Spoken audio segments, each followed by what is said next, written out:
ഒരു യാഗം നടത്താനായി ബ്രഹ്മാവ് തീരുമാനിച്ചു. എല്ലാ ദേവന്മാരെയും ഋഷിമാരെയും യാഗത്തിനായി ക്ഷണിച്ചു. എന്നാൽ യാഗത്തിന്റെ പ്രധാന സമയമായിട്ടും ബ്രഹ്മാവിന്റെ ഭാര്യയായ സരസ്വതി എത്തിയില്ല. സരസ്വതി വരാൻ വൈകിയപ്പോൾ യാഗത്തിന് ഒരു ഭാര്യയുടെ സാന്നിധ്യം ആവശ്യമായതിനാൽ ബ്രഹ്മാവ് ഗായത്രി എന്നൊരു യുവതിയെ വിവാഹം കഴിച്ച് യാഗം പൂർത്തിയാക്കാൻ തീരുമാനിച്ചു. സരസ്വതി ഒടുവിൽ യാഗസ്ഥലത്ത് എത്തിയപ്പോൾ ബ്രഹ്മാവിന്റെ അരികിൽ ഗായത്രി ഇരിക്കുന്നത് കണ്ടു.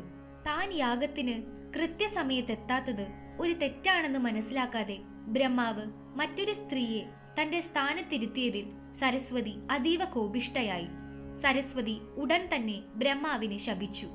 ഭൂമിയിൽ നിനക്ക് ആരാധനാലയങ്ങൾ ഉണ്ടാവില്ല എന്നും മരണമില്ലാത്തവനായ നീ മനുഷ്യരെ പോലെ മരിക്കട്ടെ എന്നും സരസ്വതി ശപിച്ചു.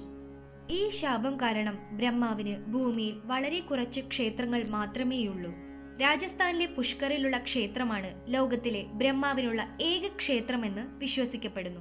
ഈ ക്ഷേത്രം ശാപത്തിൽ നിന്ന് ഒഴിവാക്കപ്പെട്ടതിന് കാരണം ഗായത്രി ദേവി ശാപം ലഘൂകരിക്കാൻ ഇടപെട്ടതുകൊണ്ടാണെന്നും പറയപ്പെടുന്നു.